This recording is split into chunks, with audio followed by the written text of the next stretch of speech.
Hello, welcome to my channel. In this session, we will learn about how to generate scripts for database objects.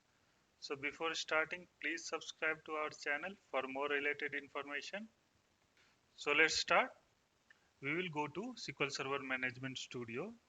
After coming to SQL Server Management Studio, we will go to Object Explorer and then go to Database, and we will select our required database for which we want to generate the scripts. So right click on the database, go to tasks, then click on generate scripts. So for generating scripts for database objects, there are 4 steps to complete. So first one is select the database objects. Second one is specify a scripting or publishing options. Then third one is review your selection.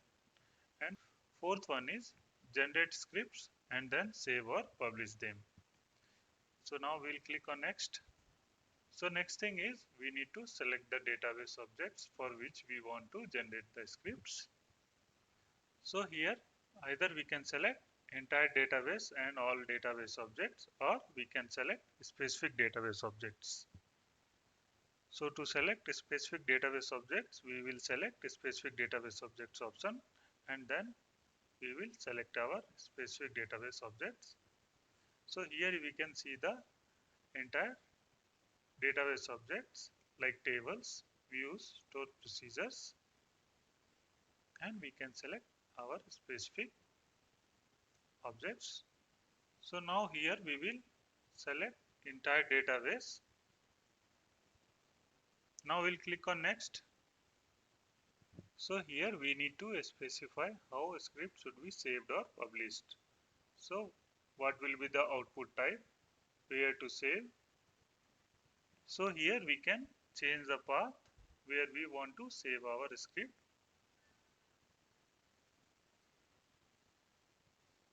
Give the file name for the script and save. So now you can see here the path is changed. Now here we have few advanced options, like what kind of data you want in the script, whether your script contain only create statement or drop and create statement both. Now we want both schema and data, so we will select here schema and data both option and click on OK.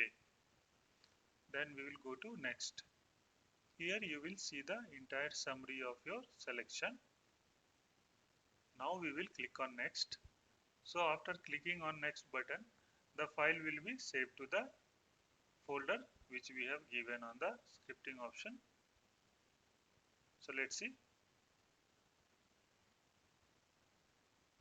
So now as you see here, saving is success for all the entire database objects. So we will click on finish and we will go to the folder where we have saved our file.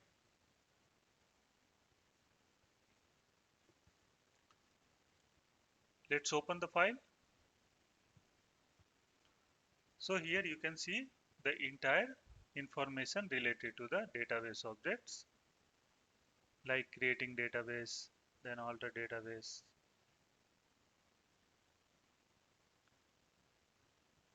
then creating all the tables. So here you can see the data as well for the given table. So that's it for this session. Thank you for watching. Please do like, share and subscribe.